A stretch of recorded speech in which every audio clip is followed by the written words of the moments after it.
안녕하세요, 정무계입니다. 오늘도 요전에 이어서 지르코니아의 특징과 임상에서 고려사항에 대해 알아보도록 하겠습니다.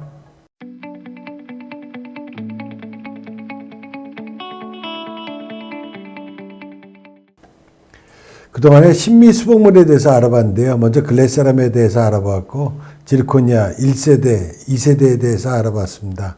네, 요전에 말씀드렸지만 어느 날부터 1세대 지르코니아는 시중에 팔지 않고 있기 때문에 우리 이제 앞으로 2세대, 3세대를 사용해야 될 것 같아요.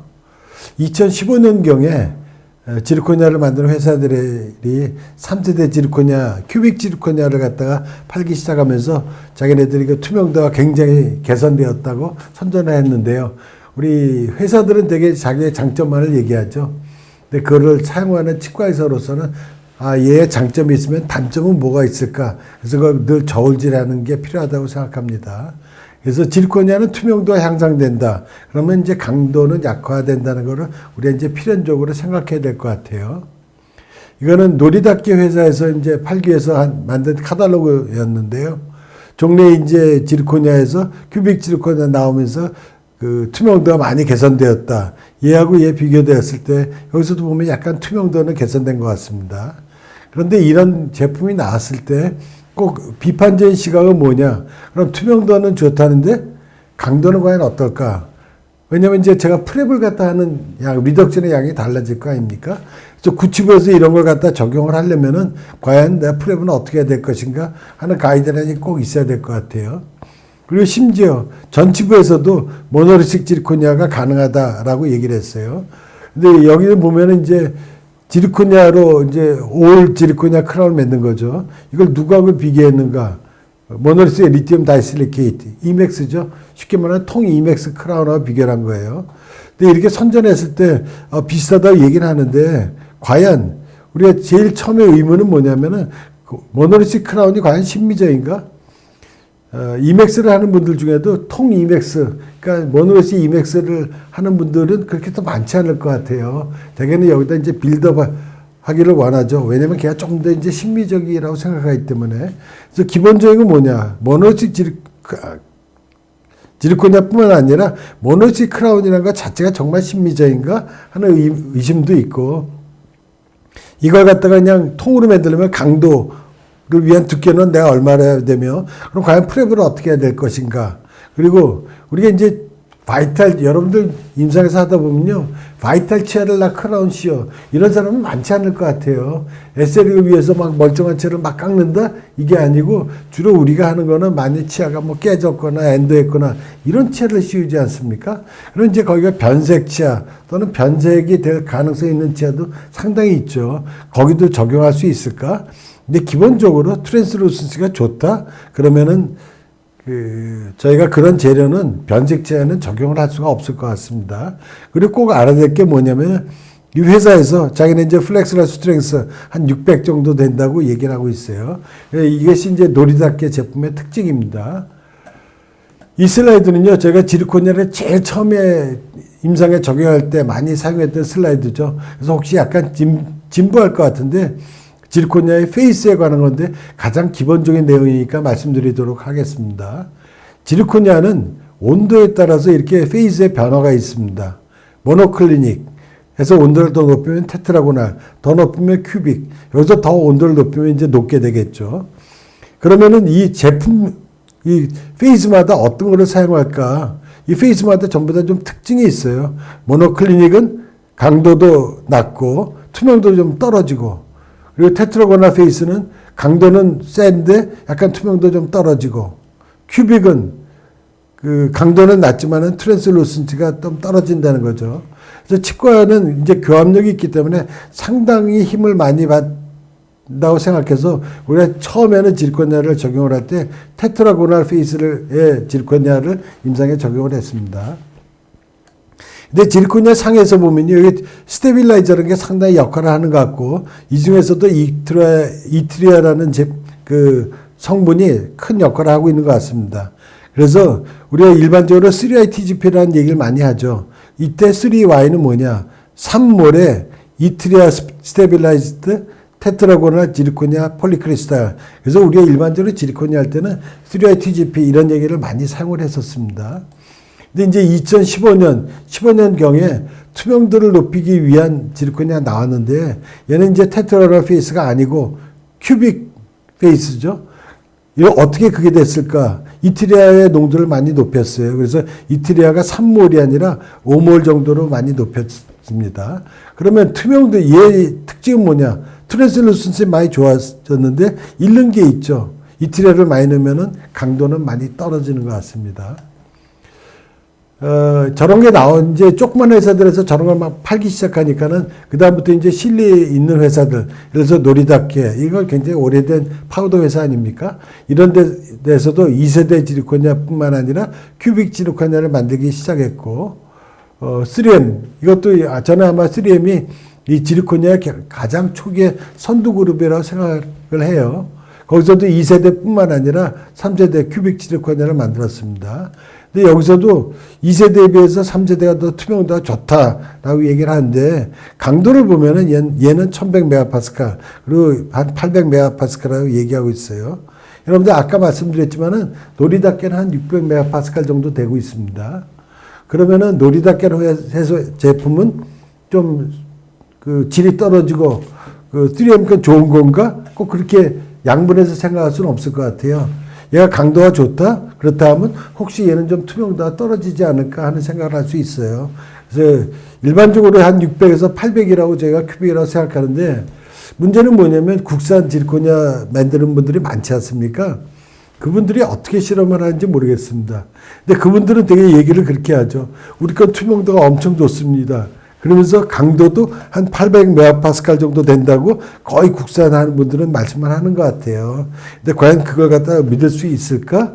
그래서 여러분들이 국산에 대해서 강도가 높다 800이라고 얘기한다 하더라도 그거를 다 믿지 않는 것이 좋지 않을까 하는 생각을 합니다. 제가 지르코니아에 관심을 가지면서 알게 된 게요. 우리가 흔히 뭐 가짜 다이아몬드, 짜가 다이아몬드 이런 얘기 많이 하지 않습니까? 저는 그 짜가 다이아몬드인데 좀 질이 떨어지는 다이아몬드라고 생각을 했었어요. 근데 알고 보니까 그게 완전히 다른 거더라고요. 우리가 말하는 그 가짜 다이아몬드는 큐빅이라고 얘기하는데 이 큐빅이 지르코니아예요. 다이아몬드가 아니라. 그래서 이 지르코니아도 아까 큐빅 페이스가 되면은 지금같이 이렇게 투명도가 아주 좋은 그 성질을 갖고 있단 말이죠. 그래서 테트라고나라고 큐빅을 섞는다? 그러면 이제 투명도는 엄청 좋아질 거예요. 근데 우리가 늘 말씀드리지만 임상에서는 중요한 게 신미뿐만 아니라 강도도 늘 중요하지 않겠습니까? 그래서 이런 것 가지고 그 이트리아의 성분을 갖다 많이 넣으면 투명도가 좋아지는데 과연 얘를 얼마나 많이 넣으면 강도가 어떻게 될까 하는 실험을 했던 게 이거 치과하고 관계없는 실험이 있어요. 여기서 보면 이제 3몰에 이트리아를 넣은 거고 얘는 웨이트 퍼센티지 때문에 이게 8몰에 이트리아를 넣습니다. 근데 3몰을 넣었을 때는 3Y TGP인데 8몰을 넣고 나니까는 이트리아가 많아지니까는 얘는 이미 TGP가 아니에요. YTGP가 아니라 CSG라는 용어를 썼어요. 큐빅 스테빌라이즈 지르코니아. 그러니까 우리가 종래 사용하던 TGP하고 완전히 다른 거죠. 8몰을 넣었더니 투명도는 좋게 하기 위해서 넣었던 것 같아요. 그런데 결과를 보니까는 강도는 엄청 떨어진다 이거죠. 우리 임상에서 치과에서 이런 8몰짜리는 넣을 수가 없어요. 왜냐? 강도가 너무 떨어지니까는. 그래서 아마 이제 회사에서 5.5몰 정도를 5몰 정도를 넣은 걸로 제가 알고 있습니다. 그럼 지르코니아 블록을 어떻게 만드는가?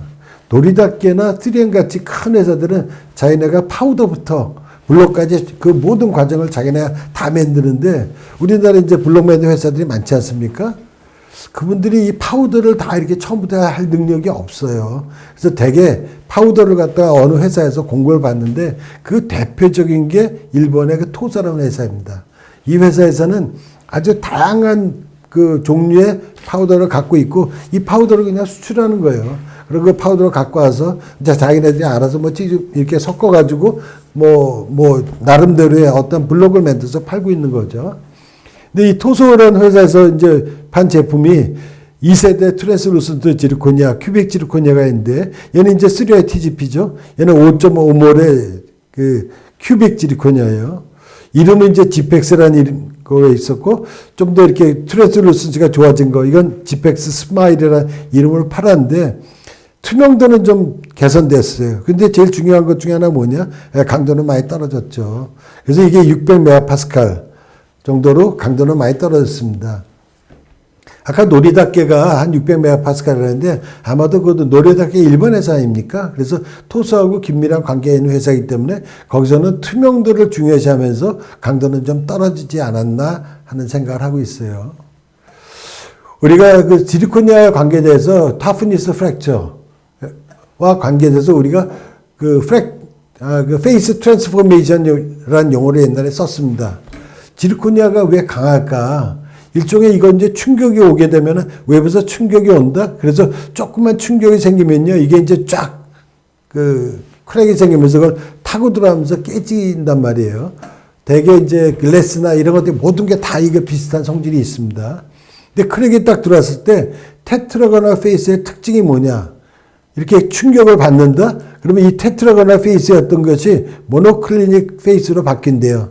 바뀌면서 이게 모노클리닉으로 바뀌는 과정에서 익스펜전을 하게 된다고 합니다. 그럼 결과적으로 어떤 일이 생길까? 얘가 익스펜전이 쫙 되면요, 크랙이 프로파게이션 되는데 이게 쫙 늘어나면서 그 크랙을 딱 막아버리니까는 더 이상 크랙이 진전되지 않아서 프랙처 타프니스를 갖는다 라고 얘기를 하고, 이게 바로 테트라거나 페이스의 특징입니다. 그런데 큐빅 지르코니아는 어떨까? 얘는 아까 말한 페이스 트랜스포메이션이라는 게 성질이 없어요. 그래서 크랙이 생겼다? 그냥 깨져버리는 거예요. 이러기 때문에 큐빅 지르코니아는 테트라거나 그 YTGP하고 기본적으로 강도에서는 많이 떨어진다는 걸 알아야 될 것 같습니다. 그렇기 때문에 회사에서 어떠한 제품을 팔 때 이분들도 다 알고 있어요. 자기네가 트랜스루스지가 좋아졌다는 걸 선전하면서 강도도 상당히 좋다는 거, 이 두 가지를 늘 얘기하려고 합니다. 이거는 제가 만든 슬라이드가 아니라 노리닷개 회사에서 만드는 슬라이드를 제가 이제 인용하고 있는 겁니다. 이 회사에서 이제 제품을 팔 때 트랜스루슨스에 관한 거예요. 큐빅 지르코니아의. 누구하고 비교했을까? 종래 그 본인들의 회사의 세컨 제너레이션 YTGP하고 본인들이 만든 큐빅 지르코니아 두 가지가 있어요. 얘는 이제 투명도 훨씬 좋은 거죠. 이름이 이제 UTML이라는 건데 투명도 훨씬 좋은 거예요. 이걸 갖다가 누구하고 비교했는가 하면은 이맥스하고 비교했습니다. 그리고 또 다른 큐빅 지르코니아, 요거는 이제 프레타워 엔테리어라는 제품의 큐빅 지르코니아인데, 지르코니아를 오래 하신 분들이 이 프레타워라는 이름에 굉장히 익숙해져 있습니다. 왜냐하면은 이 프레타워라는 제품은 지르콘잔이라는 작았던 회사의 세컨 제너레이션 그 지르코니아예요. 투명도가 좋아진 트랜스루센트 지르코니아죠. 그래서 이게 처음에 우리나라에서 프레타워를 굉장히 많이 사용했기 때문에 많은 선생님들이 이게 익숙한데, 이 프레타워 엔테리어는 옛날에 프레타워는 세컨 제너레이션이고 이 프레타워 엔테리어는 큐빅 지르코니아예요. 얘는 3세대입니다. 그래서 이런 것들과 비교했어요. 결과는 뭐냐? 이제 본인들께 요거보다 좀 좋고, 특히 이맥스하고 비교했을 때 트랜스루센스가 거의 비슷하다. 그러면서 이제 이런 슬라이드를 만들어서 이제 카탈로그를 얘기를 하는 거죠. 그래서 우리 이 모노리틱 지르코니아 크라운도 모노리틱 이맥스하고 거의 똑같은 결과를 낼 수 있습니다. 라고 이제 선전했습니다. 그러면 이제 우리가 동시에 의심이 가는 건 이거죠. 과연 강도는 어떨까? 그래서 강도에 관한 비교인데, 강도는 이제 높을수록 좋을 것 같아요. 종래 2세대 YTGP, 이거는 뭐 한 1100 정도 되는데, 큐빅 지르코니아들, 얘보다 훨씬 떨어집니다. 그래서 한 600 정도예요. 이걸 갖다가 누가 비교했을까? 이맥스와 비교했어요. 이분들이 얘기하는 거는 우리는 강도, 아까 트랜스루센시는 이맥스하고 거의 비슷한데, 강도를 보면은 우리 큐빅 지르코니아는 이맥스보다 강도는 더 좋습니다. 라고 얘기를 하면서, 우리의 큐빅 지르코니아 굉장히 우수합니다. 라고 얘기를 하고 있어요. 근데 우리가 과연 이렇게 심플리 비교하는 게 옳을 것인가? 우리가 그 글래스 세라믹은 붙일 때 반딩을 하게 되죠. 제가 늘 말씀드리지만 글래스 세라믹이라는 거는 이 자체는 단단하지가 않아요. 그래서 혹시 여러분들 중에 글래스 세라믹의 경험 중에 트라이앤에서 이제 컨택 맞추고 트라이앤 했어요. 그 다음에 교합을 좀 맞추려고 환자한테 탁탁 씹어보세요. 그랬을 때 환자 갑자기 깎여 밀어버렸다. 깎여 밀면은요, 이게 그냥 아직 시작도 안 했는데 빡짝 하고 깨져버리는 경우가 있어요. 아마 그런 경우 혹시 있을 수 있습니다. 그건 왜냐? 얘는 이거 반딩을 하기 전에 그렇게 단단한 재료가 아니에요. 얘는 그 레진 반딩 처리를 잘하고 레진 세면을 쓴다. 그 다음에는 엄청 단단해지는 거죠. 그래서 여기서 프리모치 좀 있다. 그러더라도 깨지지 않아요.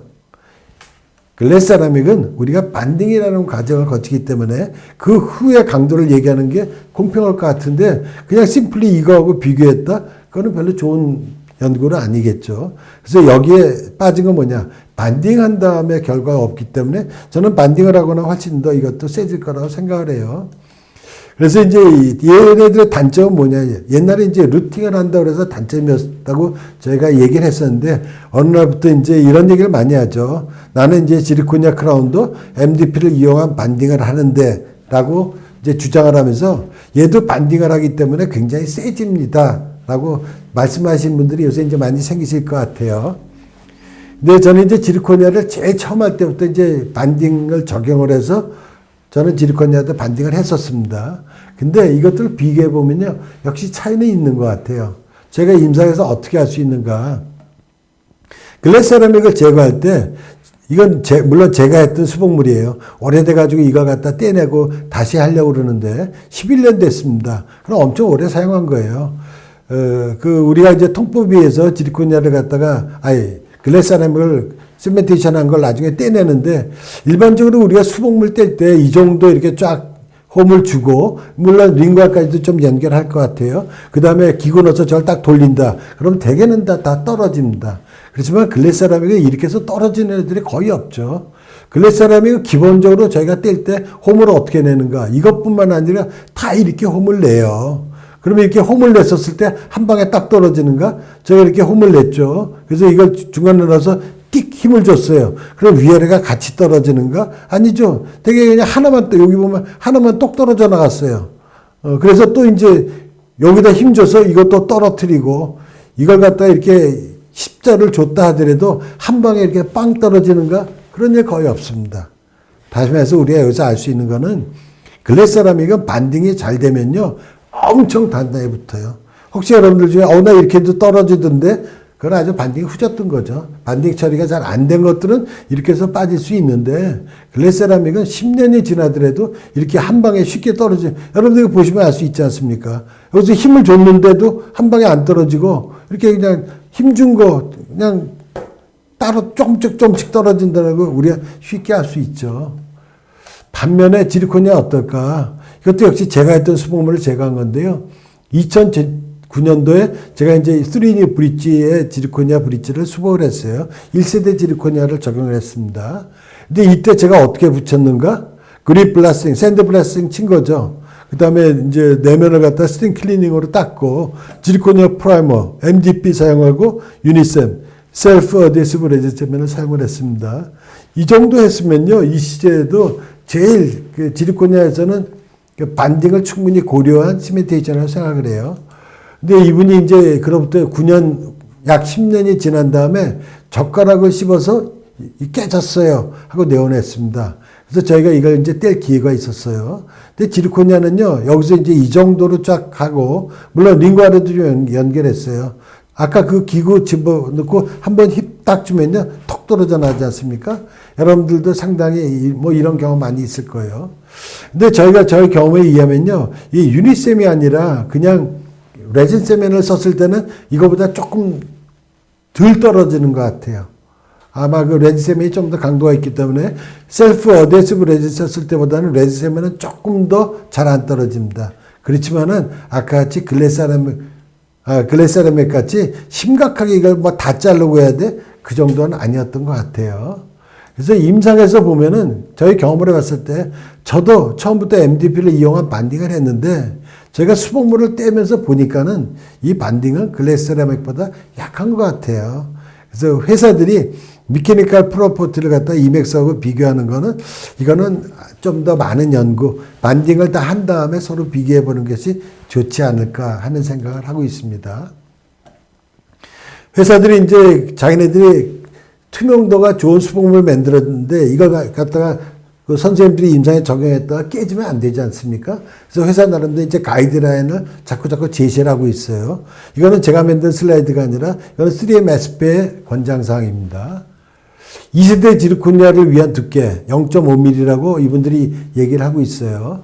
그런데 이것도 있죠. 옛날에 2세대가 처음 나왔을 때는 두께가 0.5가 충분하다고 그러지 않고 제 기억에 한 0.7, 0.8mm 정도 하는 게 좋다고 이분들이 얘기를 했는데 3세대가 나온 다음부터는 얘기가 좀 달라졌어요. 0.5 정도 하면 충분하다고 얘기를 하고 있어요. 그러면 여하튼 0.5, 2세대는 0.5 정도 가지고 버티는데 우리가 만약 3세대 가지고 구치부의 크라운을 만들면은 과연 얘가 두께가 얼마나 돼야 될까? 이분들이 가이드라인을 정해준 거는 한 0.8mm라고 얘기하고 있어요. 2세대보다 훨씬 두꺼워졌죠. 근데 여러분들이 오해하면 안 될게요. 그래?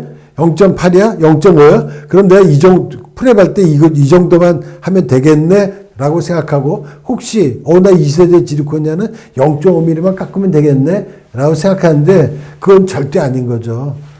지르코니아의 미니멀 티크니스하고 여러분들의 프랩 양은 완전히 다른 얘기예요. 최소한 여기에 0.2mm 이상은 더해줘야 된다고 저는 생각을 합니다. 그래서 회사에서 얘기하는 두께가 내가 프랩의 두께는 아니라는 거 먼저 아시고, 요것에 관해서는 저희가 나중에 프랩에 관해서 말씀드릴 때 다시 또 한번 말씀드릴 기회가 있을 것 같습니다. 근데 여기서 또 이제 자세히 보면 재미난 게요. 미니멀 월 티크니스가 월이란 거는 액션 월이죠. 월 티크니스도 한 0.8mm가 돼야 된대요. 근데 final adjustment to below this thickness could result in fracture during final sealing and or cementation. 이게 무슨 얘기입니까? 이게 만약 얇다. 여러분들 큐빅 지르코니아 했는데 이게 한 0.5mm 된다? 그러면은 시딩할 때, 트라인에서 시딩할 때나 힘 주지 말고 시멘테이션 할 때 뭐 꽉 깨맨다? 그럼 집어넣으면서 쫙 깨질 수 있다는 얘기예요. 그렇기 때문에 이거는 프랩 양이 상당히 많아야 되기 때문에 그래서 챔퍼 마진 is recommended. 충분히 명확한 챔퍼를 주라고 얘기하죠. 명확한 챔퍼를 주라는 건 뭡니까? 두께가 충분히 있어야지만 얘는 깨지지 않는다는 거죠. 그래서 기본적으로 여러분들이 꼭 알아주면 좋을 게 얘는 큐빅 지르코니아는 어느 걸 사용하든지 여러분들이 프랩 양은 최소한 1mm 이상을 해줘야지 얘는 강도 0.8mm 정도 두께를 가질 수 있고 그래야지만 지 강도를 유지할 수 있다는 걸 꼭 기억했으면 좋겠습니다. 2016년, 17년 요때가요. 이제 회사에서 특히 3M, 놀이답게 이런 데서 큐빅 지르코니아를 막 팔기 시작했어요. 그러다 보니까 저희 보철한 사람들이 거기서 그걸 파니까는 나도 한번 적용을 해봐야 되겠구나 해서 보철과 분들이 이제 큐빅 지르코니아를 적용하던 시기가 아마 이때였던 것 같습니다. 그 시기에 61세 된 여자분이 내온을 했는데 자기가 이제 옛날에 하던 크라운인데 이게 좀 보기가 안 좋으니까 이걸 다시 했으면 좋겠어요. 라고 저희 치과에 내원했습니다. 엑스레이 보니까요, 바이탈체예요. 엔더를 하지 않았죠? 그러면, 이거는 이제 옵션이 내가 좀 투명도 좋은 수복물을 쓸 수 있다고 생각을 했습니다. 근데 제거해서 보니까 실망을 했는데, 다듬고 났더니, 바이탈체가 그대로 나타나죠? 그럼 과연 여기서 뭘 적용을 할까? 그래서 저희가 이제 두 가지를 한번 해봤어요. 얘는 2세대 지르코니아 가지고 비니어링 한 다음에 여기다가 코핑을 만들고 비니어링해서 PFG를 만들고 얘는 3세대 지르코니아 가지고 제가 모노리틱 지르코니아 크라운을 만들었어요. 얘는 이제 비니어링 한 거죠. 그러면 우리가 쓱 받아들일 게 뭐냐. 얘는 좀 투명도가 좋고 얘는 좀 투명도가 떨어져야 보여야 되는데 쓱 보니까 별 차이가 없어요. 좀 더 확대해서 한쪽씩 보면요. 여러분들 쓱 보면 얘하고 얘가 구별이 됩니까? 물론 사진은 구황내에서 보는 것보다 훨씬 정확하지 않습니다. 근데 저희가 이거 딱 구황내에서 보기에도요, 큰 차이가 없어요. 이거 빌드업 한 건데, 얘가 딱 보고 생동감이 훨씬 좋고, 얘는 좀 생동감이 떨어져야 되는데, 큰 차이가 없어요. 왜 그럴까? 얘는 그 레이어가 쫙 있는 걸 갖다가, 그 레이어가 있다는 건 뭐냐? 투명도 에나멜, 덴틴, 이렇게 해서 투명도가 다른 거죠. 그걸 갖다가 잘 깎은 거예요. 그러다 보니까 엄청 차이가 없는 것 같습니다. 근데 굳이 보면은, 얘가 이런데 생동감이 조금 더 있지 않나? 라고 생각이 드는데, 사실은요, 이거 쓱 두 개 보잖아요? 구황내에서 별 차이가 없습니다. 반대편도 거의 비슷해요. 이거하고 이거. 여러분들 쭉 보면요. 거의 차이가 없습니다. 그래서 저희가 깜짝 놀랐어요. 의외로 이 모노리틱 지르코니아가 상당히 심미적으로 괜찮구나 하는 걸 알았습니다. 그러면은 과연 임상에서 어떻게 모노리틱 지르코니아를 적용을 할까? 아니면 비니어링이라는 걸 적용을 할까? 저 고민이 시작된 거예요. 물론 비용은 제가 알기로 이 모노리틱 지르코니아가 비용이 조금 더 기공 비용이 약간 싼 걸로 알고 있습니다. 그러면 약간 싼 걸로 선택을 할까? 아니면 비니어링을 할까? 근데 이건 이제부터는 순전히 저의 생각이에요. 그래서 저의 취향이라고 먼저 편견이 있을 수 있다는 걸 말씀드리겠습니다. 두 개의 차이가 뭐냐? 얘는 일단 빌드업을 하지 않습니까? 얘는 모노리틱 지르코니아는요, 블록이 좋은 걸 쓴다. 그리고 그걸 제가 경험이 많아서 그 블록을 잘 쓴다. 그러면 좋은 제품을 만들 수 있어요. 그런데 이제 블록도 좀 약간 좀 그런 걸 쓰고 또 경험이 많지 않다. 그러면 아주 생동감 있는 거 만들기가 쉽지가 않습니다. 그런데 비니어링 하는 건요, 웬만큼 하더라도 비슷하게 만들 수가 있어요. 그래서 얘는 어느 정도 일정한 레벨의 심미수복이 가능한 반면에 얘는 약간 숙련이 필요합니다. 또 별거 아니지만 구강 내 조정 과정. 아무래도 포스린이라는 게 조정 과정이 조금 더 편리한 게 있죠. 그리고 저는 이제 제일 중요하다고 생각되는 게 먼 훗날의 교합. 이 포슬린 같은 경우는요, 되게 포슬린은 대합체와 웨어가 많이 된다고 이제 그게 단점이라 얘기하는데 저의 경험은 좀 다른 것 같아요. 대합체의 웨어를 일으키기도 합니다. 포슬린이. 그런데 포슬린은 저희가 보면은 지가 눈에 보이지 않지만은 약간 마이크로 치핑도 생겨요. 그래서 포슬린은 지도 약간 좀 다른다고 생각을 합니다. 그런데 지르코니아는 문제가 뭡니까? 자기도 웨어는 전혀 없죠. 그리고 대합치도 웨어가 적다고, 팔레칭을 잘하면 대합치 웨어가 거의 없다고 얘기를 하고 있습니다. 저는 이게 단점이라고 생각해요. 그래서 서로 조금씩 달아주는 것이 저는 포슬린의 장점이라고 생각하고, 그리고 이렇게 중요한 건 아니지만은 여러분들 이제 기공모를 갖고 왔어요. 근데 너무 허해. 그래서 이걸 갖다 기공소에 다시 보내서 이거 좀 이렇게 색깔을 칠해 주세요라고 보낼 수 있어요. 그런데 스테이닝을 했었을 때 얘는 어차피 포슬린은 샌드위치가 나면 겉면이 굉장히 라프하기 때문에 거기다 스테인하고 나면은 잘 벗겨지지가 않습니다. 그런데 지르코니아는 센터링을 하고 나면은 그 면이 워낙 단단하고 이게 샌드를 치더라도 그렇게 많이 이게 라프니스가 생기지 않기 때문에 저희 경험에 의하면 거기다 스테인해 보면은 쉽게 지워져요, 잘. 그래서 혹시 나중에 이런 걸 갖다 스테인해서 고쳤을 때 얘는 또 단기간에 원래 게 나타나지 않을까 하는 생각을 해요. 물론 이제 모노리틱 지르코니아 장점이 있습니다. 약간 코스트가 적게 들고 또 치아 파절, 그러니까 치아 파절이 아니라 치아 삭제량, 이거 PFD에 비해서 모노리틱은 치아 삭제는 약간 적을 수 있기 때문에 미니멀 인베이시브 하다는 장점은 있죠. 또 얘는 이제 포슬린 파절될 가능성이 있습니다. 근데 사실 우리가 자연체에서 포슬린 파절은 전치부에서는 그렇게 많지 않다고 생각해요. 근데 얘는 포슬린 파절에서 일단 안전하죠. 그래서 이런 장점은 있어요. 그럼 과연 임상에서 어떻게 적용을 할까? 저는 젊은 사람들, 특히 에스테릭이 이슈인 경우, 심미가 중요하다? 그런 경우에는 저는 빌드업을 하는 것이 옳다고 생각하고, 모노리틱 지르코니아는 나이가 연세가 많으신 분들한테 적용할 수 있지 않을까 하는 생각을 하면서, 특히 젊은 사람은 살날이 창창해요. 저는 제일 문제가 뭐냐면요, 교합 때문에 이 빌드업을 하는 것이 조금 더 유리하다고 생각을 해요. 그래서 이거는 순전히 저의 편견이라는 걸 먼저 말씀을 드리도록 하겠습니다.